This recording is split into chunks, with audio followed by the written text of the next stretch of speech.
All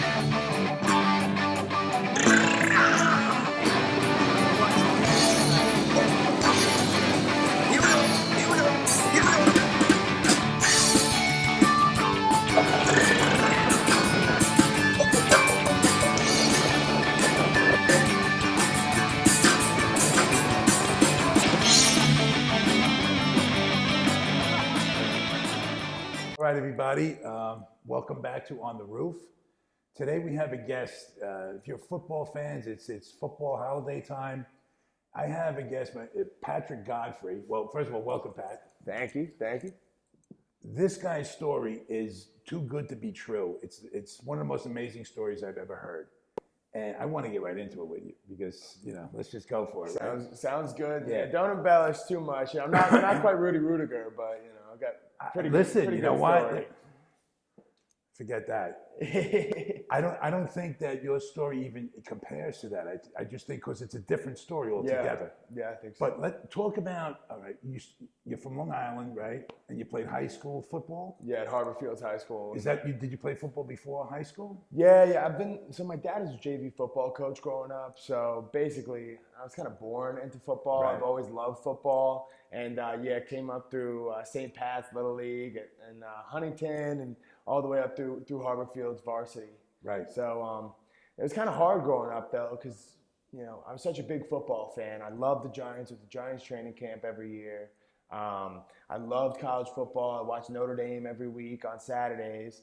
But at the same time, I was playing lacrosse, and I constantly heard lacrosse, as a guy from Long Island, that's your path. You can play lacrosse. You're in the North Shore, son. Exactly. I'm a North Shore kid. And football, it was like, haha, forget about it. That's kind of reserved for those people down in Florida, Texas, maybe California.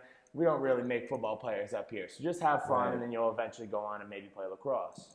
But I knew kind of from an early age that, I love lacrosse, but football was my passion, just to be able to channel a different kind of energy and just let out anger. It's legalized violence, and it was just, it might sound messed up to say it that way, but No. I loved it. Without it, think about it, that sports in general is an outlet for so many people. It's an amazing outlet for so many people. Such a healthy release, and football just across the board for me is just something I fell in love with because I was an intense guy, and it allowed me to go out there and hoot and holler and do things that if I did on the street in New York City, people would think I was a psychopath. Right. But if I was doing it on the football field, I was just a good player. Right. I love that. That's great. But see, there's a lot of depth to who you are because, all right, that's great. But when you go from high school, you played for Harbor Fields, right? Harbor Fields, yeah. What was that? What was your competition like? Was that the highest division? No. Harbor Fields is Division III in Suffolk County. So in terms of so when you're playing high school football, you're not really looking past high school, but I think maybe you are. I was, but there was just an unclear path. It was, how do I go from here? I was trying to do something that people hadn't really done from Harbor Fields before. Did that. Trying to do something that wasn't really a commonplace thing for somebody from Long Island, period. So I kind of just had to learn on my own, trial by fire. Okay, if I'm playing at a place where there's not really any eyes, how do I get seen? How do I take my game to the next level and start competing with these higher level guys, even though the quality of play that guys I'm going up against might not be anything like what I'd be seeing if I was in the South. Right. So what did you do? For me, it kind of started out, I hit a growth spurt. This is kind of a little side tangent, but basically as a freshman in high school, I was 5'6", 135 pounds, and I didn't play a single snap on JV. I was like one of the worst players on the team. It was terrible. I didn't grow. I'm an Irish kid. I just didn't grow till late. Sophomore year, 5'10", $165, JV player. I was decent. Then all of a sudden, junior year, I made the jump and grow again. I'm about 6'2", 205. Then all of a sudden, I was like, okay, if I keep working hard, I might have a chance to play college. Like that was the dream. So after my junior year, I had a good season. I went out and I started getting, letters in the mail from mainly Ivy League schools, but a couple of the, 1AA programs. Stony Brook started recruiting me, Bryant, Lafayette. I started getting some of this mail in, and I was like, okay, let's see what this is all about. And it was all about, hey, come to the camp in the summer. So I just went and signed up and drove across country going into my senior year to about, 5 or 6 different camps all across the Northeast. And I didn't even want to go into any of those schools, obviously, but it was an instrumental part of my development because it gave me a chance to go out there, remove myself from the kind of smaller time environment of Harbor Fields and play against guys who have the same ambition. What could be possible. Exactly. And also just forced me to get better because all of a sudden I'm going up against everybody else and they're all trying to play college too. So they're all same mentality, higher level athletes, really good guys. And that kind of allowed me to make the jump to being a good player as a junior and being a very, very good player. Was it a requirement for you as a senior to dominate? I'm never going to throw any of my teammates from high school under the bus, but we weren't a great team. My senior year, wound up going 3-6, and I kind of walked You are what your record says you are. Yeah, right? Exactly. I went into every game kind of knowing that if I didn't play my absolute tail off, that we weren't going to win.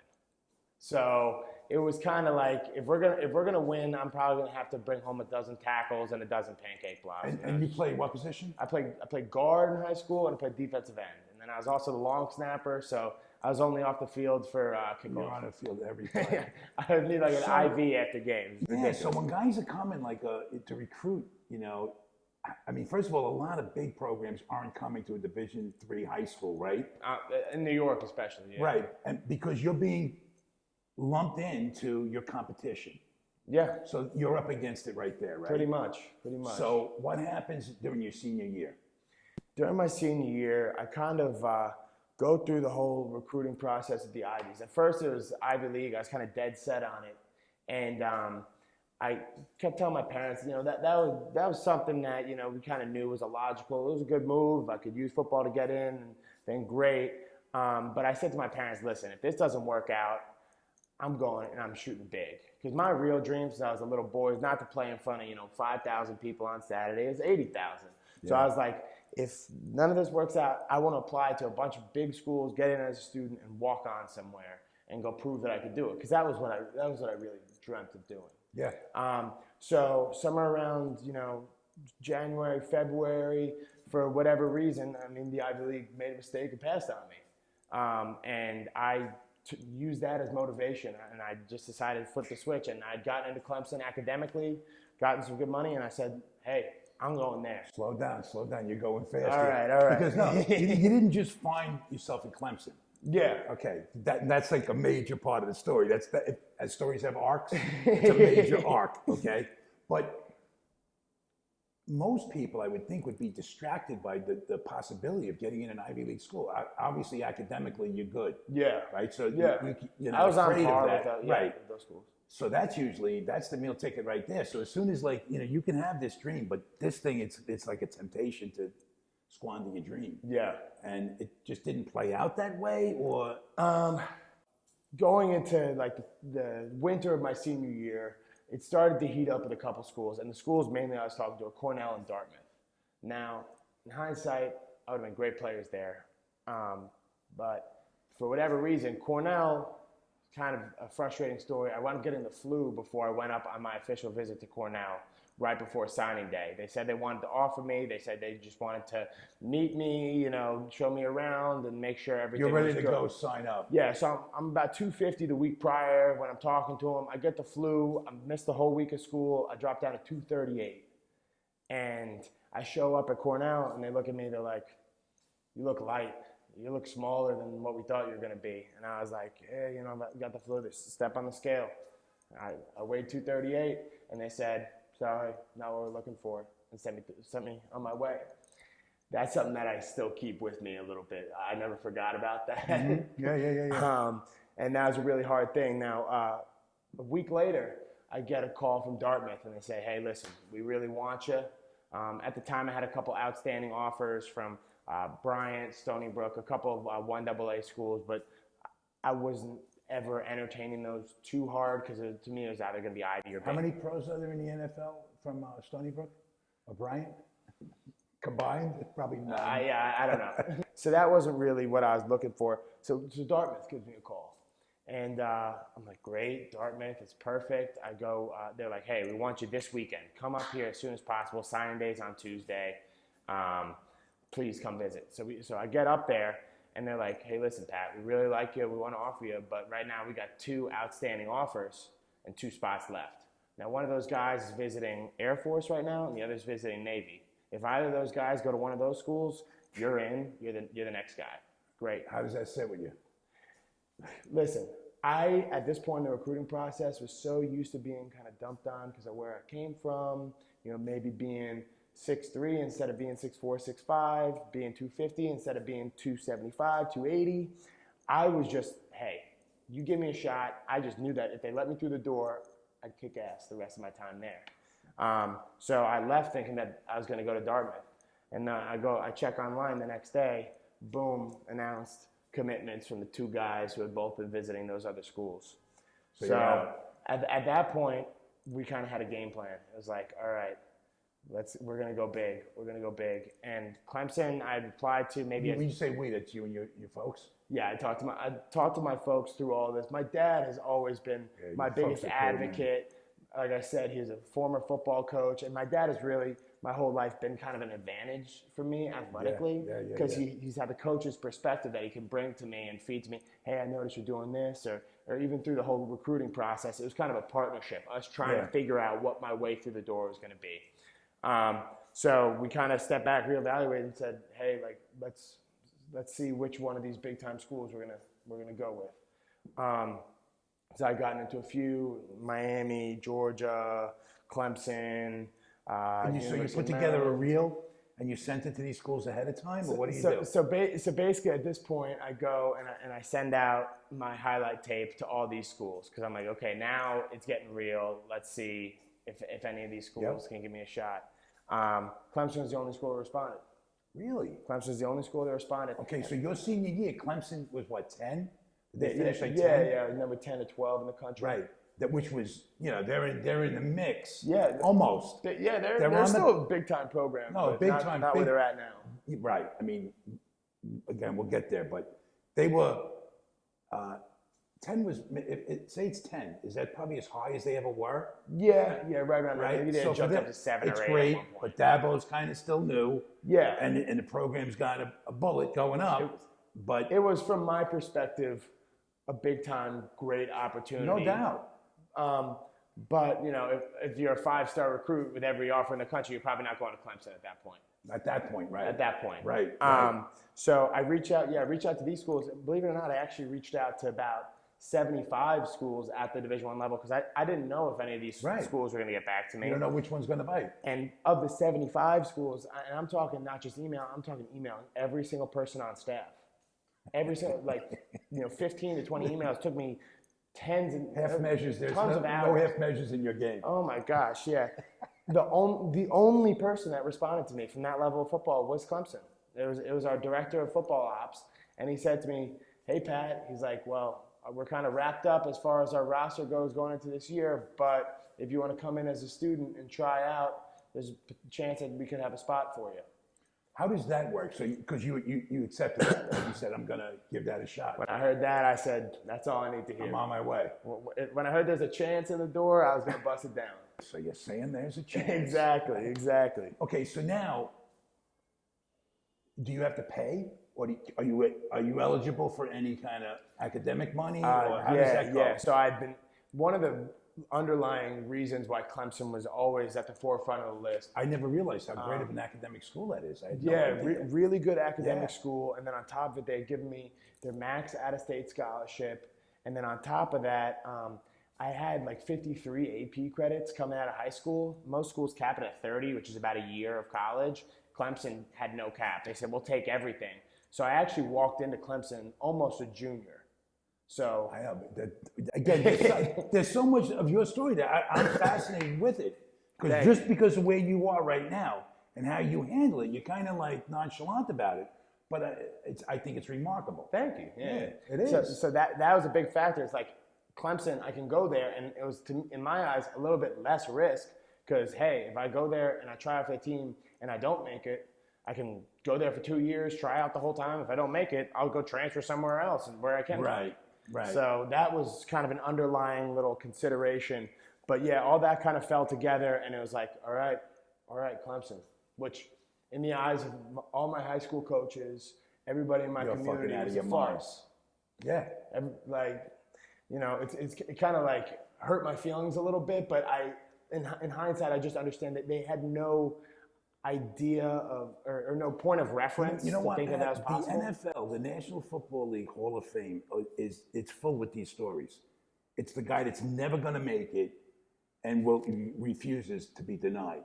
Those are the guys that get to the top of the mountain, right? Yeah. I mean, whether you saw it that way or not, when you're in the middle of it, in retrospect, do you see it any other way now? I completely agree with that evaluation. It was kind of, the odds are stacked against me, but that's how I want it. If you're ever going to really do something great, unless you're born with a silver spoon in your mouth, you're going to have to go out there and do things that people tell you can't do.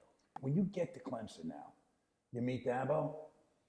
Yeah. What's that like? That's a story in itself. So basically, in the lead up, part of my dad's strategy, which was really good, in the lead up to getting to Clemson, every month or so I'd send them a video of me training, whether it be me doing a box jump or me doing a 225 rep test or me dunking a basketball or something like that, just so that I stayed on their radar. They'd kind of see that I was an athlete. So I wanted them to know who I was when I showed up. Mm-hmm. So I enroll at Clemson. Also, one of the scary things that I did was I never actually visited Clemson before I decided to go there. I had never been south of Maryland. Oops. Yeah. My first time going down there was for orientation. And then a month later I move in, and I think it's maybe day 4 of class or something like that. I got to go hump it down to the football facility and go try out alongside 100 guys who are students just like me who want to be on the team. So I get to the tryout, and there's a lot of people there, but I kind of noticed, I was like, all right, I've been lifting, I feel pretty good. Yeah. And we're stretching and stuff like that. And basically they call me over by myself to go work out with the defensive line coach and the offensive line coach, because I told them I could do both. And I'm working out, and I notice everybody else is trying out over there, and Dabo walks over, and Dabo's standing there like this. Now, it's about, 95 degrees, August in South Carolina, just me going through these drills for about 40 minutes. I remember at one point in the drill, they're having me fire out into a pad, and I'm pouring sweat. He's exhausted. My hand's slipping off, and I got a coach screaming at me, if you can't hit a stationary target, how are you ever going to hit a moving one? I'm like, oh no. But Dabo's watching, super nervous, and then towards the end of it, I hear Dabo whisper to the coach next to him, can you believe this boy's from New York? And I heard that, I was like, all right, that's a pretty good sign. And then my offensive line coach, who I learned to love/hate later on, who was evaluating me at the time, turned to me and said, boy, you from New York? You must be one of them damn Catholics. I was like, yes, sir. He's like, oh, Lord, a Catholic. I ain't got nothing against y'all, but you love to drink. And so that kind of tells you the situation I'm walking into in South Carolina. Irish has nothing to do with it, right? Yeah, exactly. Exactly. So, so I went home kind of nervous. I actually, first thing I did, I went to church right after the tryout. And I went and As any good Catholic would do. As any good Catholic would do. Went to church and sat in there by myself for about 15 minutes and prayed a little bit. And I was like, I'm at peace. I gave it all I got. Now it's kind of in his hands. Yeah. We'll see what happens. I go home, and about 2 hours later, I got a call on the phone and said, hey, Pat, just want to congratulate you because you made the team. Come down tomorrow, and we'll get you on the roster. That was that quick. That quick. So, unbelievable. It is. It really is. But I think, from the outside looking in, just following your path a little bit, right? The most remarkable thing is that you kept your head. I mean, it's real easy to get big at this point, man. You know what I mean? Because you can come home and you already got enough to talk about, right there. You haven't even played a game yet. You already got a story to tell, Yeah. Well, Scott, I can kind of tell you the reasoning behind that. The reason that I am who I am is because I'm always focused on what's next. So even though there might be a lot of things in the past that'll allow me to get my head to swell, I'm focused on what's forward. So as soon as I make the team, it's not I'm a Clemson football player. It's how good of a Clemson football player am I? I don't know. It's just I've just always been driven. There's not enough time to sit back and rest on your laurels if you're trying to continue to do great things. So, No, but I'm just saying at that age, at 18, it's really, Well, I mean, listen, yeah. hold on. Because I know some of this from, again, not from like you do firsthand, but there's so much experience of guys not being able to finish the run, not being able to close the deal. The red zone gets lost on them, right? I mean, they can do 80 yards, but the last 20, not so much. You stay focused on that. When you're up against these guys from inner cities down south, or out in the country down south, they got no other option. You do. You got academics. You got a lot of things going for you. They don't got nothing, and they're going at you for that one job. Yeah. Whatever that spot is on the roster, whatever that and as the climb goes, this is everything to them. For you to make it everything to you, there's that depth because you do have other things to fall back on, but you can man up and go with them head to head. And be as desperate as they are because it's your insight. I see it as insight. I guess speaking to them or to that, my motivation has always been doubt from the outside and maybe even doubt for myself. Can I do this?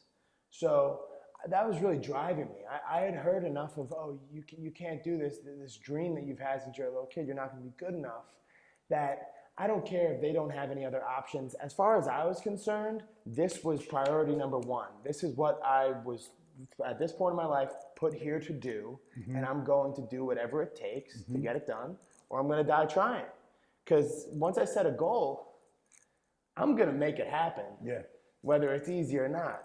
Right. So that was kind of what drove me is, I'm hearing that I can't, but this is all I care about. Right. So I don't need to hear your sob story about how you came from inner city, da-da-da. Right. Because everybody's got shit stacked up against them. I had a guy who was a mentor to me, and this guy, he was in the same draft with, was it Kareem? Might have been the draft before Kareem. So he played basketball at University of Miami. He's still one of the top 10 all-time scorers. He just passed away. He was a great guy. He mentored me in so many ways. And we would talk about a lot of these high school players and stuff as guys are making a climb. My dad coached high school basketball, so I saw guys, the most amazing talents ever. Yeah. Not even go to college and just, stay on the street. And then guys like just keep persevering, all kinds and everything in between, right? But he used to say, when you're that young, there's just so many ways to fuck up. Dabo used to always say there's nothing more common than talented people who are unsuccessful. And it's true. Yeah. Because there's two pieces to the puzzle. Yeah. This is what I'm trying to emphasize is that you have both of those pieces intact. You have the drive to compete, athletically and everything else. Because it's not just academics or anything like that. It's ambition, it's insight, foresight. I appreciate that. And I guess looking back, I didn't have it all together as I was living this. I was just fighting through and keeping the goal in mind. And there was more times than I can count where I called home crying saying, I don't know. So with that being said, how much of this journey of yours do you think is kind of just divine, like completely out of your hands? Like, you did what you had to do. And the way the cards the way the rest of the hand gets played happened to play out right. But I'd say it's somewhere 50-50. Yeah. Because I was going to, with my goals and my ambition, make something happen in this arena of football and do something as good as I could do and work as hard as anybody. But the other half of it, where I wound up, God gave me the healthy body, the physical ability to get down there and actually be able to compete and have something to work with. Right. All of that kind of stuff, I can't take credit for. Having incredible parents and a role model in my father who gave me every tool necessary that I needed to succeed. When I start adding it up, it might be more like 90 divine, 10 me. But that 10 is almost as important as that 90 because without that 10, the other 90, it's pointless. It's all just pointless, right? Who knows? It's just tough to tell. Who's to say that my ambition isn't people don't really view, for whatever reason, ambition as a gift. But I think it is a gift. I think it is a gift that I'm willing to work hard because I don't know. Some people aren't wired that way. And maybe it's God-given. Maybe I don't know exactly what it comes from. You're in the most masculine fucking feel that there is. It's football. Yeah. I mean, this is like, if you without it, this is, this isn't yoga. Yeah. This is, this is getting down. You got to bring it every day. And you wind up, let's again, we'll get off track here, but you wind up in Clemson, man. Yeah. I mean, your first year, you went to the championship game.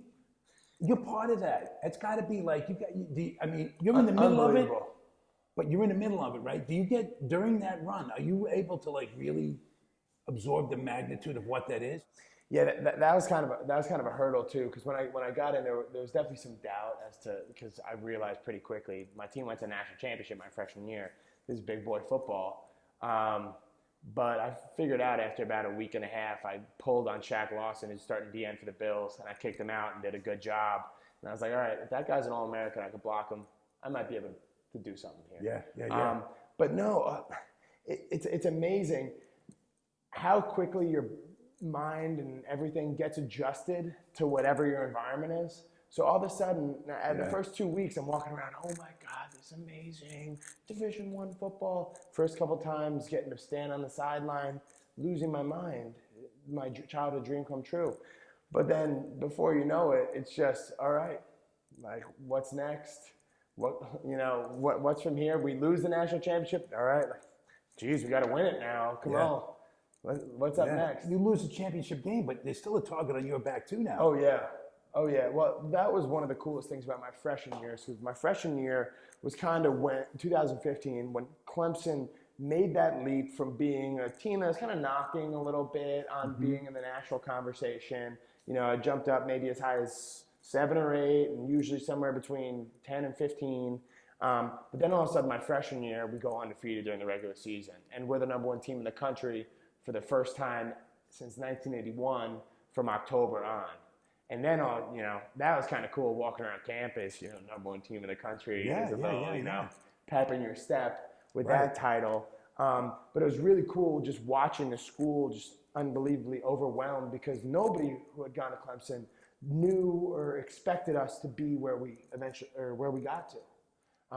So that was really cool. But and then all of a sudden, like every other good thing, it just becomes your new normal. Yeah, because now the target's on your back, and you come back the second year, and you win the national championship, right? Yeah. That was 2016. What's the difference? Unbelievable game. What's the difference between being in that game and not winning, and then winning? The difference, I would say, believe it or not, my freshman year, that team that lost the national championship is more talented than my sophomore year that won. But the difference is leadership. And really, I kind of found over my time at Clemson, you kind of look to the guys who are the leaders on the team, who are looked up to on the team, the seniors, and look at their attitude, and that's kind of dictate how far you can go. So my freshman year, we had incredible athleticism all over the field. I think 9 guys. But there wasn't winning yet, right? There wasn't that type of winning. Yeah. There was winning, but not that type of winning. We made it to the national championship, but ultimately, when the going gets tough, you're going to rely on your top leadership, and I don't think we were forged. They haven't been there yet. Like that first year was their first shot at it too. I think the seniors. I think that's part of it. But then there's other things like my freshman year, right before the national championship, you got 3 guys getting suspended for drugs, getting thrown off the team. That, right? For defensive that, guys, right?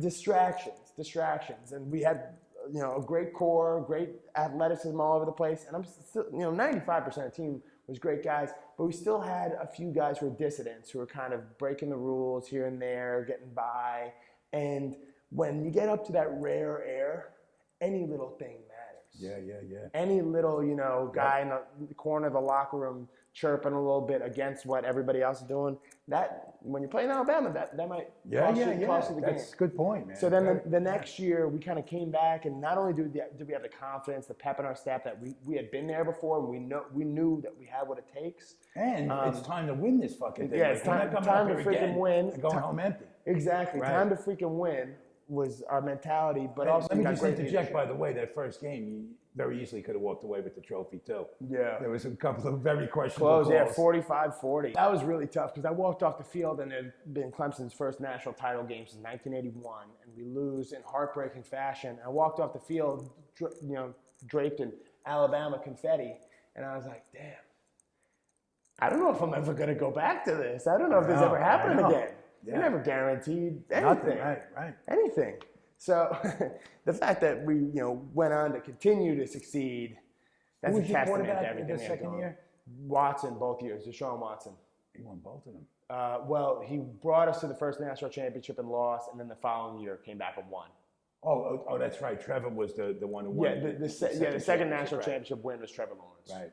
Right. I watched Watson yesterday because I knew we were going to be talking today. Yeah. I said, I got to watch this guy closely. I mean, his character, just the touchdown run alone. Forget everything else because the guy's really great. I mean, he is as good as Dabo. Remember, Dabo said he was like the Michael Jordan of football. Yeah. I mean, that's a hell of a something to put on somebody. Yeah. Dabo almost talks over the corner talking about Michael Jordan, but Deshaun certainly backed it up. Oh my God. Yeah. That run when he did those last 4 yards into that end zone was all will. That was sheer will. I mean, as far as competitive spirit, he's one of the best that I've ever been around. Like, the guy was on every single day. When he practice. did that pass in overtime, when he got, I mean, he's not even supposed to be standing up. I mean, yeah, he got creamed.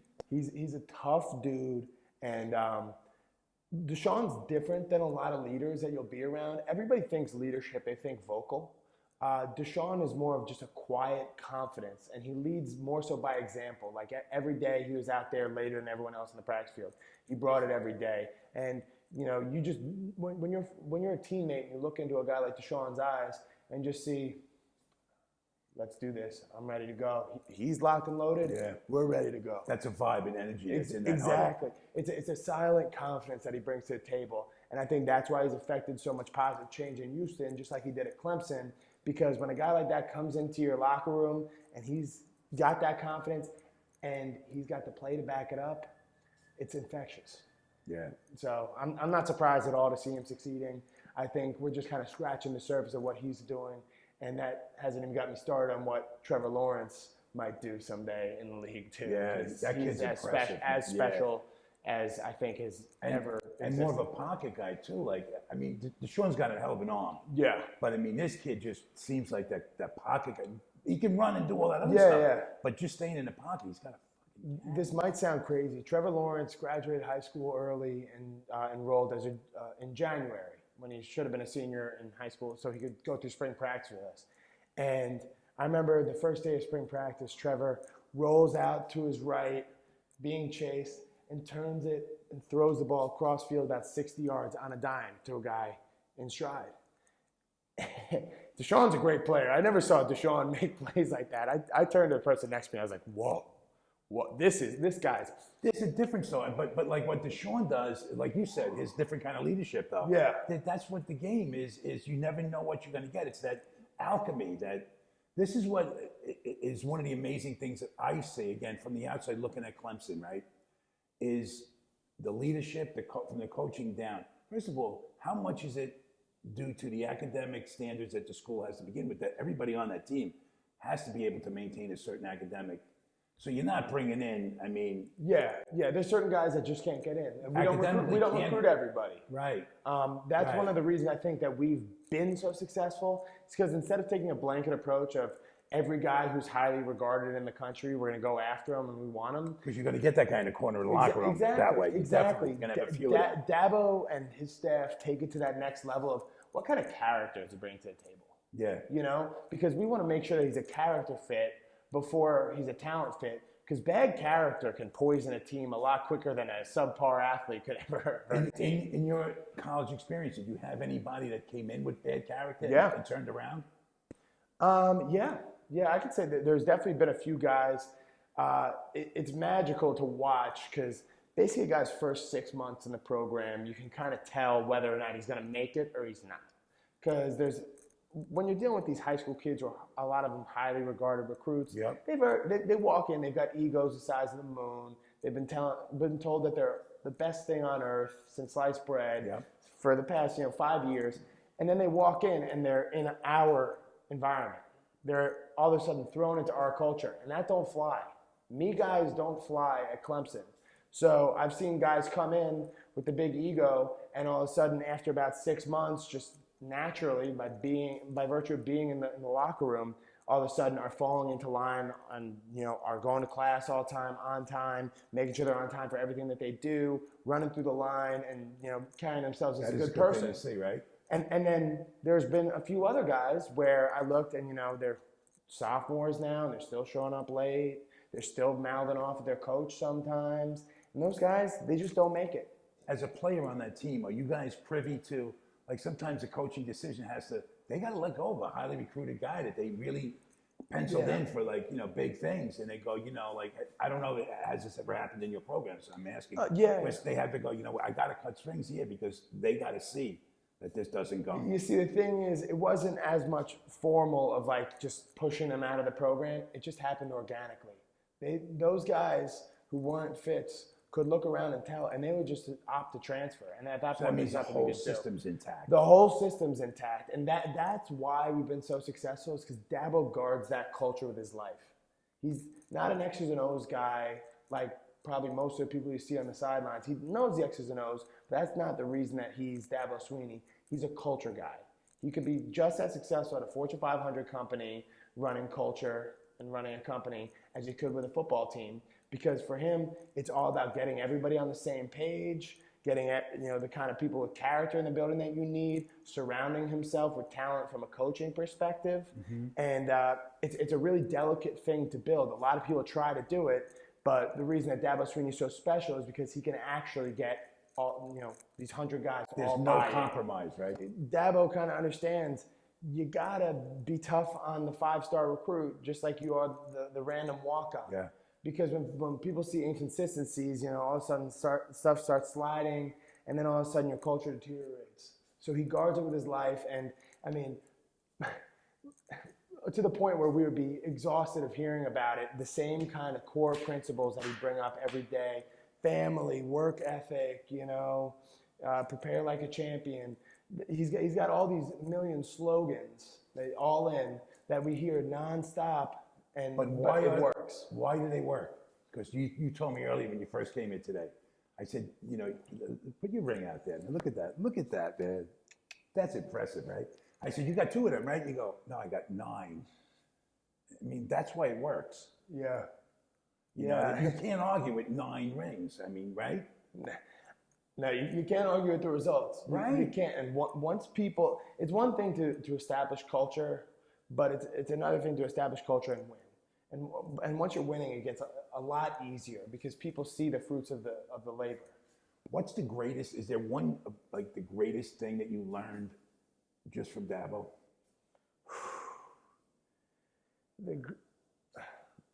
I would probably say run the race to win. And he applied that to pretty much any aspect of our life. When a guy would have bad grades, he'd say, you're running the race to win on the football field, but you're not doing it in the classroom. Everything that you do it with all your heart, as if done by the Lord, I think. I can't remember the exact scripture that it quotes to. But that is something that has kind of stuck with me. If I'm going to put my name on something, if this is going to be my work, then I'm going to make sure that it's the best, that I put my best foot forward. And that was kind of something that he just drilled home every single day. And if you're a guy and you're great most of the time, you cut a corner in one certain area, he'd get on you because he'd say, listen, I'm not looking for a guy who's just going to go out there and win me football games. So I'd rather go 0-12 with good men than go 12-0 with shady characters. And that's just something that he reiterated all the time. And I carry that into work with me every day when I go sit down in my office. If I'm putting my name on a report or something like that, I'm going to make sure that this reflects how I want the reader to think about Patrick Godfrey. Yeah. So that's something that I'll think about forever.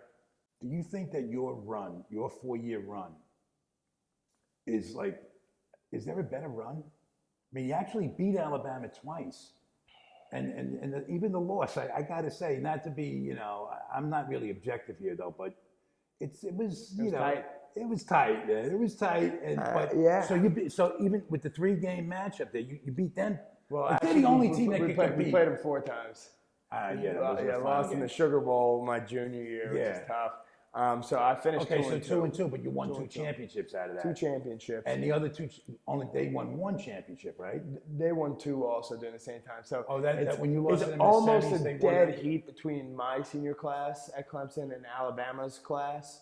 I think we're either tied or my class is 1 win ahead. I've got 55 wins over my 4 years, which is the most all time in college football history, and 2 national titles. So it's right there with that Alabama class. And then you start harping back to maybe some of the 90s Nebraska teams and, some obscure teams from way back in the day. I think we got a 4 solid years claim in to a be the row best. like that. I don't know, man. I mean, I don't know. I don't know. I'm going to say certainly got the numbers to the back John it up. Wooden years at UCLA, the UConn girls basketball team. I mean, they're like, Tennessee girls basketball before that.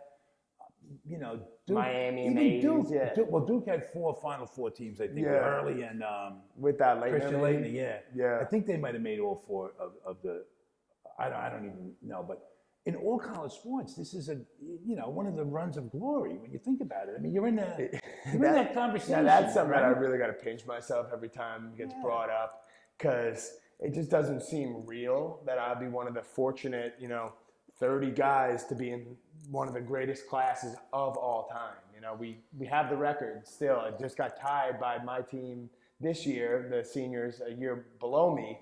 And if they beat LSU next week, then they'll beat us out as the greatest of all time, because then they'll leave with 3. And the knock on you guys this year was that ACC, right? That it's not as competitive a conference as the SEC, right? Yeah. What do you think? I don't think right now that the ACC is as competitive a conference as the SEC, but I don't think that necessarily means that Clemson isn't the best team in the country. I think they got dogged in the polls. I mean, throughout. Yeah. They still won every game. There was that one close game they won. Was it North Carolina? Yeah, one close game. Yeah, but right, and they took a hit in the polls, and then to get back in, it seems like everybody's leapfrogging them, and I'm going like, they just keep winning. Is it? It's really disrespectful, honestly, and Dabo has said that all year long, and I don't want to beat a dead horse, but I've never seen it. If he hasn't been this successful. A reigning national champion. Yes. Right now we're riding a 29-game win streak, and I just can't think, as long as you look back, of another reigning national champion that the following year went undefeated and slid in the polls. But it serves Dabo. It's brilliant for him too. It's wonderful. This is his card man right now, right? He needs some motivation. He needs some motivation for the guys. My biggest concern going into this year, because everyone always asks me, hey, how they looking? How you think they're going to do? I've said all year long, they're as talented as any team that I was ever a part of.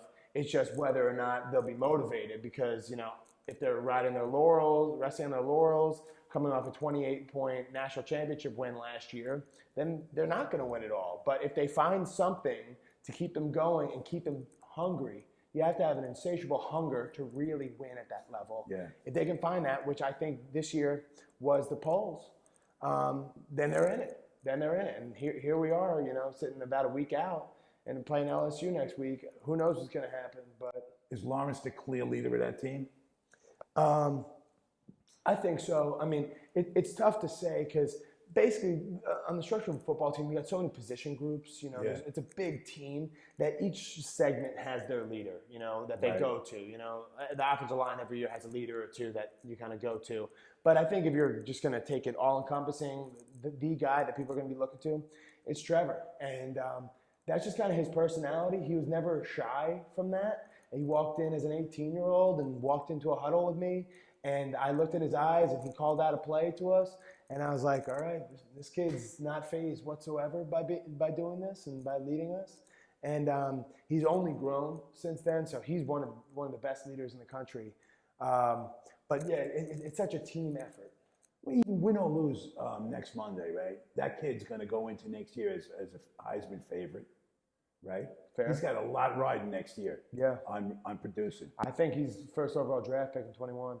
I really do. Yeah, but he's got to do it. Yeah, this year, which is going to be another built-in motivator, for everybody else, because he's going to be driven. Exactly.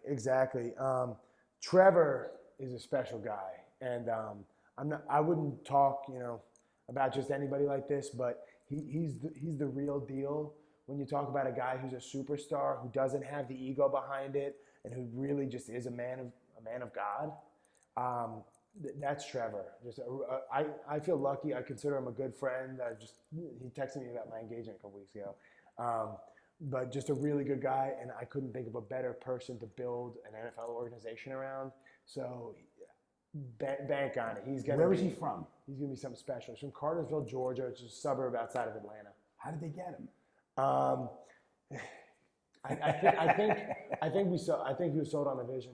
I think, and at that point, by the time he committed, we had achieved some of that high level success with Deshaun. So there was the blueprint of, okay, you can win here. Right. But we were competing for him against everybody else in the country. Yeah. I think Trevor was just kind of drawn to the fact that it's been kind of two different stories between Alabama and Clemson as the two schools that, for a long time you could go to and win a national championship, at least past few years. Alabama's got a completely different mindset. It's much more of a corporate type atmosphere, and you go there to win and to go to the NFL, and that's why you go there. Clemson more so is all about family. We're going to develop you as a man. You're going to graduate. If you go to the NFL, great also.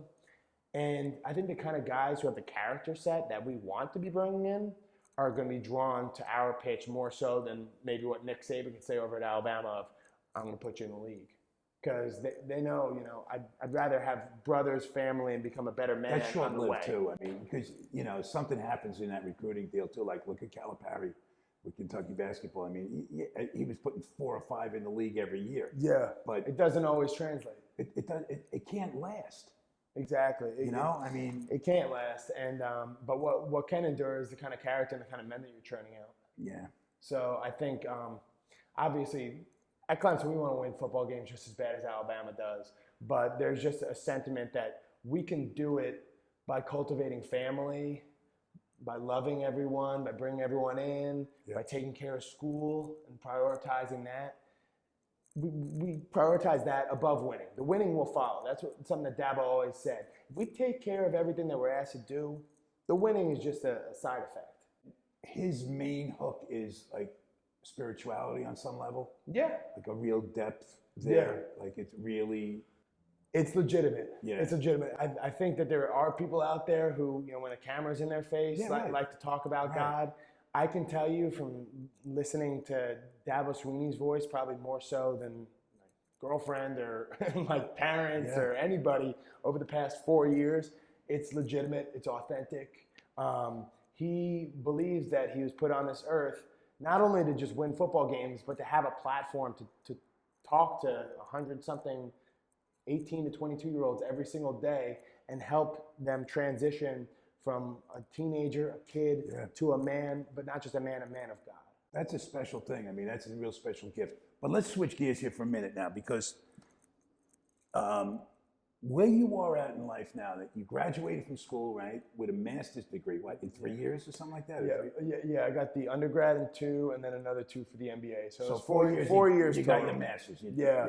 And now you're in business here in New York, right? Yeah. So I'm working in at Wells Fargo in Midtown doing corporate banking. So I really like it. It's obviously it's all different. One thing that's exciting for me now was always when I was playing football, I'd get very competitive, but ultimately, no matter how I competed, I was never going to be 6'6", 300 pounds like some of the guys across from me.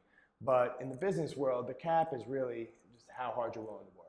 Yeah. So, it's kind of unlimited opportunity, and I'm really excited kind of getting settled here in New York, because this is where I want to be, the land of opportunity, and this is the next great challenge in my life. Yeah. How much has football given you for you to feel as secure as you are in this challenge? So much. And I mean, it all starts with, I think it's a big transition for a lot of kids coming out of college to working a full-time job. College life, let's face it, isn't overly demanding. Usually maybe 10 to 20 hours a week in class, a few extra hours of homework, and then you go sit and play Xbox with your buddies and go drink beer. That wasn't my college experience. My average day was, maybe wake up, get to the workout or get to the football facility around 6:15, have a 6:30, 7:30 workout. Then, when I was doing my MBA class were an hour away, satellite campus at Greenville. Drive an hour to Greenville, class in Greenville from 8 to 12, drive back, get to Clemson at 1, sit in the football facility, eat a quick lunch, get dressed, meetings from 2 to 4, practice from 4 to 7, dinner, shower, get home at 8, and then worry about your homework then. Yeah. So now I'm told, hey, show up at 8, leave around 5 or 6. I'm like, it's easy. And I get paid? That's easy. That's easy for me. And that's been a real advantage, because I don't think I'm taxed like the average person might be when you put a demanding workload in front of me. Yeah. I'm ready for it. I've been living that for years. Yeah. But how is football in particular, like the lessons you learn from being on the field and, the adversity that, you face day to day, the rug can be pulled out from you at any time. There's just, working together in a team atmosphere. Like, how has that benefited you? It's incredible. Football, first off, teaches you accountability. You're not only accountable to your coaches, you're accountable to every single guy on your team. That means whether or not, you are studying enough at nights that you know what you're doing at practice the next day, whether you're executing with technique, you're good enough, well-conditioned enough to be able to take care of your job so that the running back behind me who's relying on me doesn't get creamed. Being on time to everything that you do, all of that was just forged inside of me from the game of football. And then just a sense of brotherhood, the sense of selflessness. I think my experience is a little unique as a football player because I played offensive line. And offensive line is the only position in sports where your prime objective is to get glory for another person. Yeah. Where your prime objective. So it teaches you an inherent selflessness by being an offensive lineman. And it also it teaches you incredible teamwork because if 4 of the offensive linemen are completely on the same page doing the right thing and one guy goes wrong, everybody's off. Yeah. Everybody's off. So it teaches you really bond together and live for that guy who's behind you, who's going to get his name up in lights. And I don't know, that translates into a lot of aspects of your life. It teaches you to live like a different kind of person when you all of a sudden start to think, instead of putting yourself first at all times, okay, I got to put somebody else before me, before my needs. I'm going to work to make sure that they're okay. Yeah, that's a really good point too. And it's a violent game, man. Like, It is. I just heard this guy. You remember Merrill Hodge? Yeah. Right. Yeah, from Steelers. Yeah. But he was with ESPN after that, right? And we haven't seen him in a while. But he's really outspoken with this helmet thing, right? And saying that all this stuff that came out is just bullshit and whatever. But that's a real thing when you're talking about putting yourself on the line for somebody else. When you're, not to make embellish it at all, but you're putting yourself on the line every day, like that kid from Rutgers, right? Eric LeGrand. Yeah, Eric LeGrand. I mean, this is real, right? And then the head injuries are another thing, but that's real. So when you're out there, you really are putting yourself on the line for somebody. It's not. It takes a special kind of person to be okay with contact. It's violent collisions. There are certain days, after I get home from practice, felt like I was in a car accident, bruised up, everything's hurting. Right. You gotta take, a few Advil just to be able to sit down and relax on my couch. But that's all part of the game. That's the beauty of the game, is because it's unlike anything else, where you have to mentally get to a different place to really succeed in football than you do in a different sport. I think you just cut from a different cloth too, because a lot of this stuff just does scare a lot of people away, and rightfully so. Yeah. But you ask anybody that's actually played the game, would they do it again, knowing what you know 100%. now? Everyone's going to play. Yeah. So, that's all you need to know is just, for me, stay out of the conversation. It's not, if you don't climb into the ring, don't really, I think if we're going to open up that, Pandora's box a little bit on head injuries, there's a few considerations that the average person needs to make before making the decision to play football or allowing their child to play football. First off, high school football, middle school football, little league football, there's not nearly the same amount of force being generated on average hit. I never endured the kind of hits in high school football that I did in college and so on and so forth. So they're just not near the same level of violence because people aren't as big, they're not as fast, it's just not as violent. What about the athlete that's not as skilled as you? Who is more susceptible to take some hits that you would be able to avoid, or, I got to tell you, the athlete that isn't as skilled as me isn't going to get hit as hard as me because I'm coming at a faster, acceleration, bringing more mass into that collision, and I'm going to therefore take a little bit more on myself. If you're 170 pounds, when you run the same speed as me into a wall, it's not going to be the same level of impact. That's just the size force equals mass times acceleration. So I think that's a point right there. And then I think also left out of the discussion is just like we previously discussed, all the incredible benefits that football has on a young person, it's a hard game. It's a hard game, and it really mimics life unlike any other sport. Because when I play lacrosse, for instance, I practice, and over the course of a year of lacrosse, I'm probably playing, somewhere between 50 and 70 games between tournaments, fall league, winter league, spring league. Football, there's no such thing as, I'm on my football tournament team, my football winter league, my football spring league. No, you're living your life and you're busting your tail for 12 months a year with for those guys. Maybe 10 opportunities to play, 12 opportunities to play. With the same guys. With the same guys. Yeah. And it's just like life, because now I'm in a real job and I got to work my tail off year round for, 3 weeks of vacation. Real life isn't you get the payoff all the time. No, you work for, a long time, and then you get a short payoff, and it's sweet. And that's what football is. It's a short payoff, but it's the sweetest payoff ever. There's nothing like waking up on game day. Any football player will tell you that. What about the science behind what actually happens with trauma like that? And let's not just limit it to head injuries, but they seem to be more unavoidable. Yeah, I mean, even if you had a leg amputated, like if you still have your mind intact, your mind's the most important thing. Yeah. Listen, all I can relate it back to is my own experience. I have probably taken as many hits to the head as anybody who didn't make the NFL. In my college and earlier career, especially in college, I was going up against the best defensive line in the country for 4 years on scout team, hitting those guys every single play. And you know what? There are some occasional headaches that are associated with that. It's just part of the beast. What I can say is I feel like I'm just as sharp as I've ever been. I was just going to say, how can you argue with, where is any result at all saying that you're not on top of your game right now? There's like nothing to verify that. And I don't think so. I think that the science is going to continue to progress so that we continue to understand it. And I mean, the game has already changed since I played. I remember back in high school, my favorite thing to do would be, on a long run, I'd peel back and I'd find somebody jogging behind the ball and I'd freaking hit him up high and knock him off his feet. And that was my favorite thing to do. That is so illegal now in every level of football, no matter where you cut it. And I mean, if you watch the NFL nowadays, pretty much every excessively violent hit is now illegal.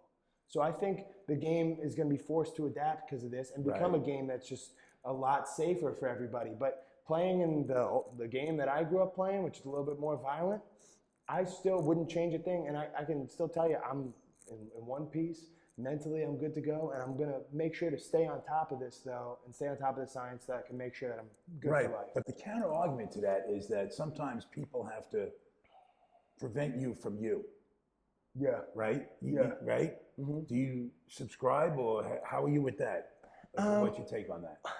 A little bit, but what I can say is it's going to be really hard for, let's say, somebody who came up around the same time as I was, and then all of a sudden they're implementing all these new rules, and that's not how you play football anymore.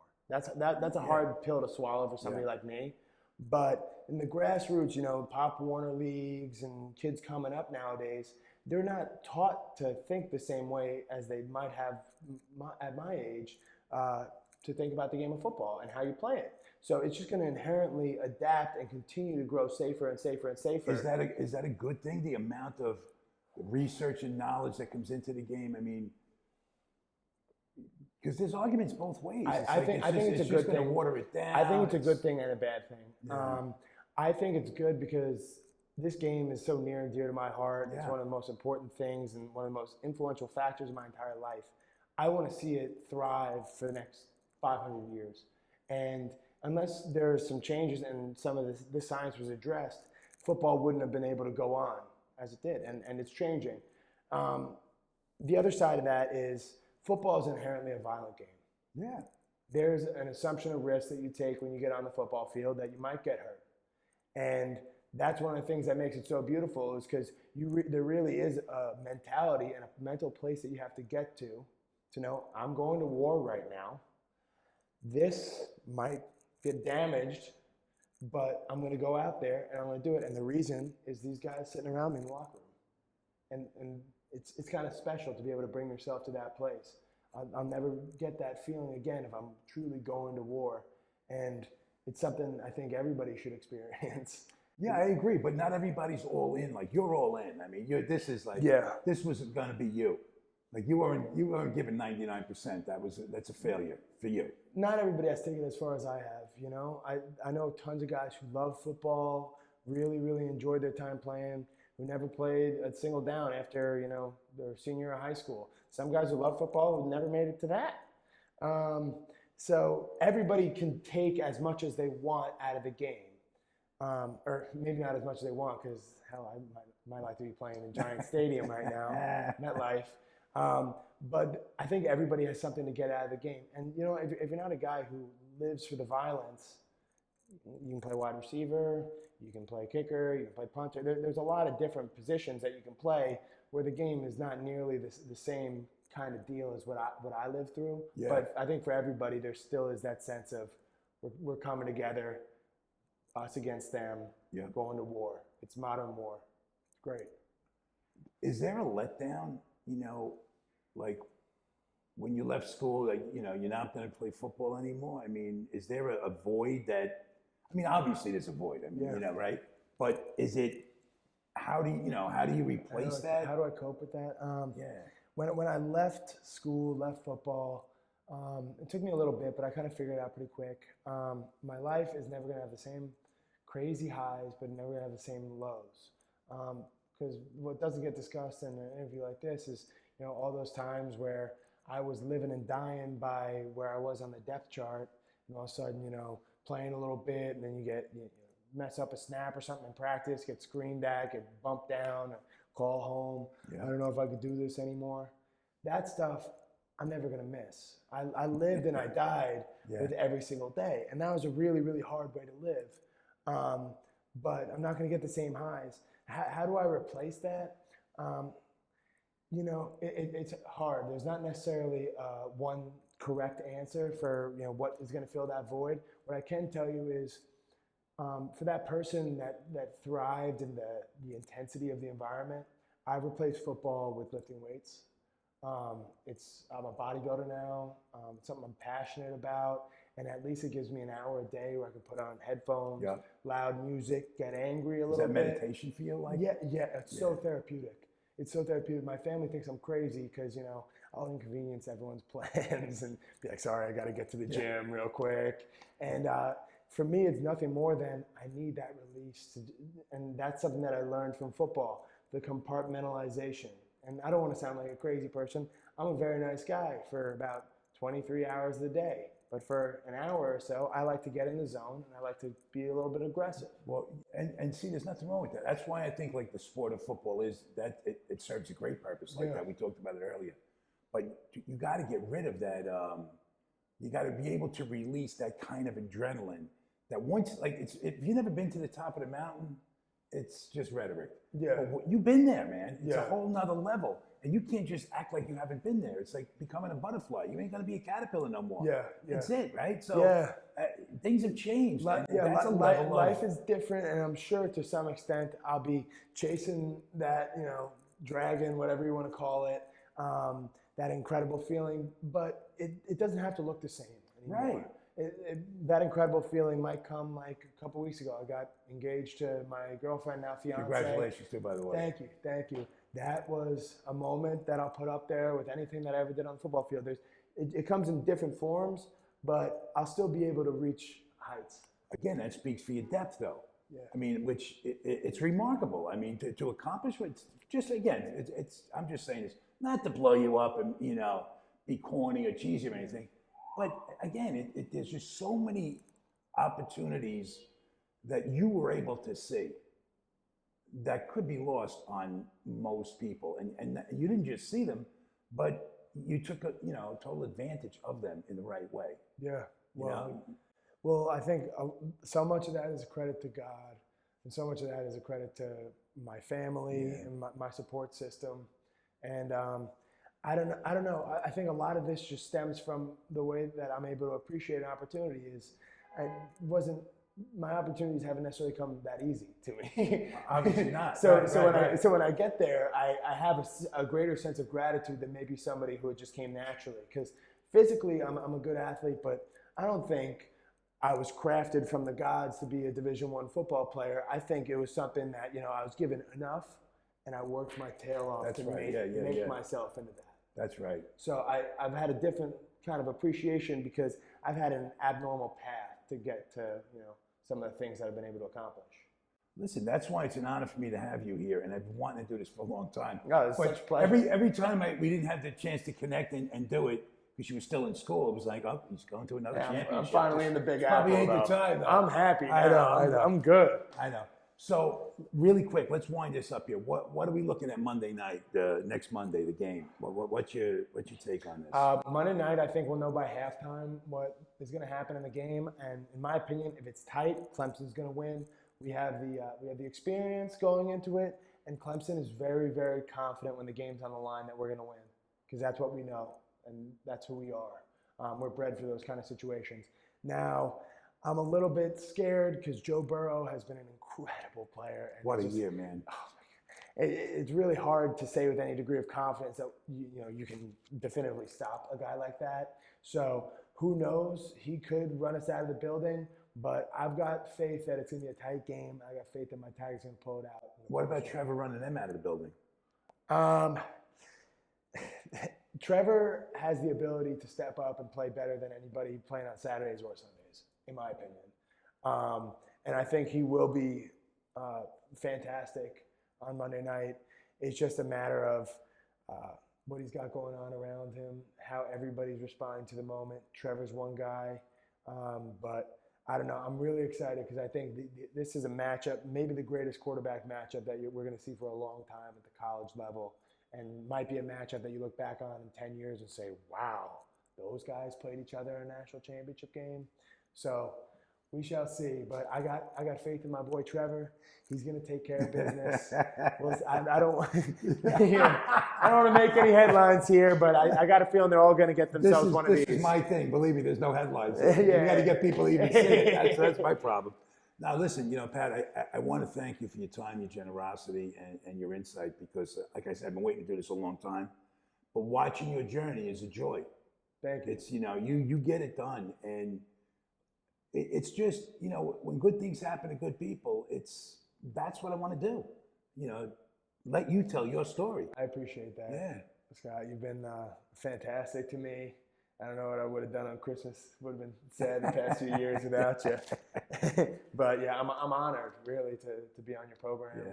It's awesome, and I feel blessed, that I'm just somebody that you would consider talking to.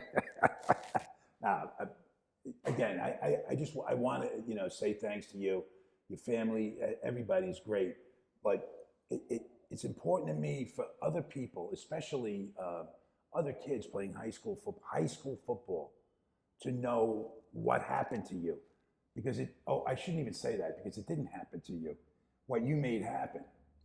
I mean, you are not a guy. You're never a guy that shit's just going to happen to. We didn't even broach a topic, but I got a scholarship too. Did you not know? Oh yeah, no, right. You got after your sophomore year, right? Yeah, after your second year in school. After my sophomore year, I got a football scholarship. That's a good call because I didn't even go. What was that like? Because that's a big deal. I just saw something on TV with North Carolina basketball team. They just gave the kid. Yeah. And at a team meeting. I had one of those kind of like really cool, like quintessential kind of experiences with that. So Dabo, we were sitting in a team meeting during fall camp, my junior year football season, and Dabo calls me up in front of the team. We're doing this thing called Safe Seat. Where basically, he just kind of calls up one of the guys on the team, allows everyone to ask him questions and stuff, get to know your teammates better. And he called me up for that. I start talking, telling my story a little bit. Dabo starts talking about how I wasn't a walk-on, I was a crawl-on, just like him, came in through a tryout.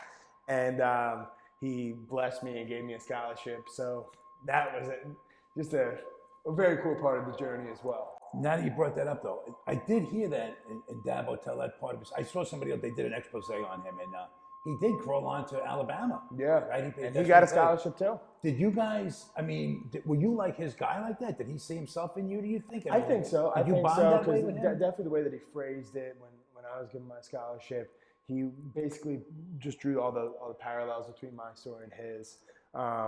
So I think Dabo can definitely see, or I hope that Dabo can see a little bit of himself in me. And if I continue to be the man that I'm trying to be, hopefully I could influence a world like Dabo has. He's the man. Yeah. He's the man. But he's earned it, like yourself. He did the work and he's earned his spot. And God bless him for it, man. But yeah. Again, there's so much. There's a lot we didn't touch on. It's all right. Was that call your me highlight? back whenever you want. Let me ask you, come was back. that your highlight though? The getting that scholarship, was that of my college career? Yeah. If you're gonna say like maybe the 3 or 4 most, I would say the biggest personal accomplishments. Yeah. Is that in there? Oh yeah, definitely. It has to be. It has to be because that was something that I was just grinding towards for my whole college career, really, or the 2 years leading up to that. Every day was the hope. It didn't necessarily seem attainable a lot of times, but just the hope of maybe that happened to me someday, and then seeing it come to fruition. Yeah, I was crying like a baby. I'm not afraid to admit it. Oh, fuck no. And real men cry. Fuck crying, yeah. That's got to be the most emotional experience, Yeah. I'm thinking, right? Yeah, It's come full circle. Called my mom, called my dad immediately. Dad barely believed me. He was like, "No, you're kidding. You're kidding. What? Oh. Yeah, pretty cool. And your brother goes to Notre Dame and your sister goes to Clemson too, right? Yep. So Nick is the smart guy of the family, the Notre Damer, but you got bragging rights in football, so it kind of balances out a little bit. And then my sister, Faith, is a nursing student right now at Clemson in her sophomore year, and I'm proud because we're kind of building a little family dynasty. At Clemson. Yeah. Hopefully they remember the Godfreys. I think they will. Well, again, Patrick, man, Happy New Year to you. Hey, Continued Happy New Year. success. Thank you so much. Everything you do.